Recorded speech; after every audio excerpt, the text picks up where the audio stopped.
Hello friends! Today I want to talk to you about something that has come naturally to me over the past few days. It's funny sometimes how the things I want to share create synchronicities in my life, like a sign that this is something I need to share with the world.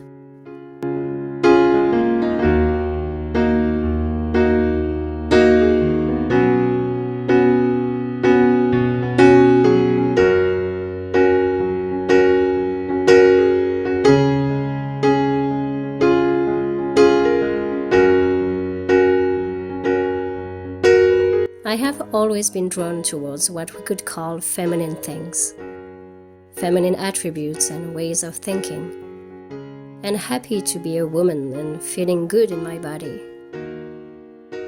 But I've only recently started pondering what it is to be a woman, and what femininity really entails. How do you shine your light as a woman? Is it the clothes that you wear or how you do your hair? I believe it's not so much about appearances and much more about the way you feel about your appearance. No matter what you look like, feeling good when you look at yourself in the mirror is all that matters. I'm still working on that, as most of us are. But I've learned to like all the little things that bothered me when I was younger. All those little things are what make you you, and singularity is something to cultivate. And this is where confidence comes from. Just like flowers in the spring, we are shining a light that means happiness and self-esteem.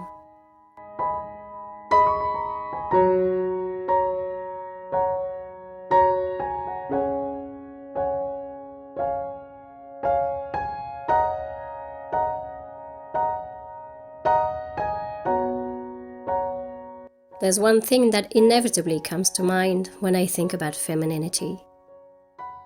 Personally, it's my tendency to want to control everything, especially when it comes to matters of the house and the little tasks and chores. I've always heard that it's a feminine thing, and I've embraced it entirely when I moved here and started this life with my man and our baby girl. The problem with that is the amount of time and effort that it adds to an already tiring schedule. Learning to let go and be gentle with oneself makes it so much easier to not be overwhelmed. It's not about feeling guilty about it, it's just one thing that we have to accept. Accepting your strength, but also accepting to take care of yourself in order to take care of others.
we are strong, we are brave and bold. Women do embody all those attributes that have long been considered as male attributes. But we also embody fragility, softness, gracefulness, poetry, intuition, mystery. I sometimes fear today's tendency to expect women to behave like men, as if we should be equally brave and fragile, courageous and soft. Fragility is an aspect of the feminine that I have always tended to cultivate. Maybe because this is who I am, maybe because of my personal story. Empathy and oversensibility tend to make me feel very vulnerable sometimes. I have recently felt that way twice in just a few days. But I don't want to be judged for those things. Softness brings peace and equilibrium to the world.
Being a woman is tapping into our powers of intuition and creativity.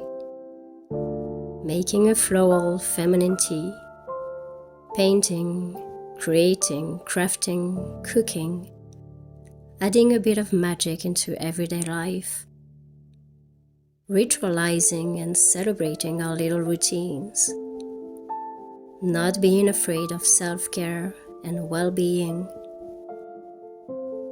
All the things that nourish my soul and make me feel confident that femininity will keep rising and finding its voice in a world that deeply needs it.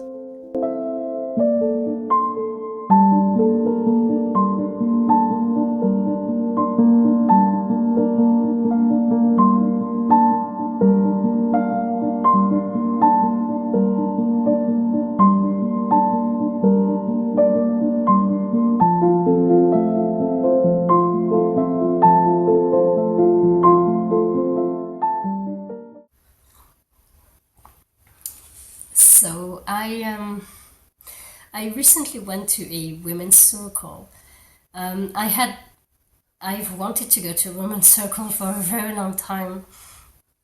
It's something that I had heard about a lot before, but I guess I wasn't ready for that. I never dared go to a women's circle. But given the way I ended 2023, I wanted something different for my new year and for my state of mind and the way I take care of myself, the way I spend more time with myself. So I started researching women's circles in my area, and I found one. I found this woman who organizes women's circles not far from where I live. So I decided to, to give it a try. And it was a very, very, very beautiful moment. A moment just for myself, a moment you share things with the other women that are there, that are in the circle, and you realize that you have more in common than you thought. And you realize that there is no coincidence. I often mention synchronicities and how the things that happen in your life happen for a reason. And I met women I felt a connection with that day. And we talked and talked. This is the point of a women's circle, really. Talking about the place of women in society and how we feel about ourselves and how we feel in our family. The topic of the circle was femininity and how can you shine your light as a woman? How can you shine your light all around you? How can you be a source of inspiration for the people around you? And how can you shine by staying who you are and staying true to yourself? And taking time for yourself while being there for others is the best way to shine your light, because you need to take time for yourself in order to be there for others. And you will not be able to shine your light if you don't take this time for yourself from time to time. It doesn't need to be every day if you can't. It's just little moments for yourself. And I strongly, strongly encourage every woman to go to at least one women's circle, at least once in your life, because you will realize the strength of sorority, of talking to other women, and how you can support each other and how much you have in common. We didn't know each other before we met that day, and we talked about things. We ended up having a lot in common, a lot. It was very, very, very, very strange. And it made me feel good because we talked about things, things that matter, things that you don't necessarily feel like talking to everyone around you. But during a women's circle, there's this moment out of time during which you know deep down that you can talk, and you know that you won't be judged, because this is not the point. The point is to be free to talk about whatever you want to talk about. And on a side note, I was really happy to take some time for myself without my man and my daughter, and to make them realize that they can spend 3 hours without me, and that it's okay. And it's very, very important as for them as well to understand that.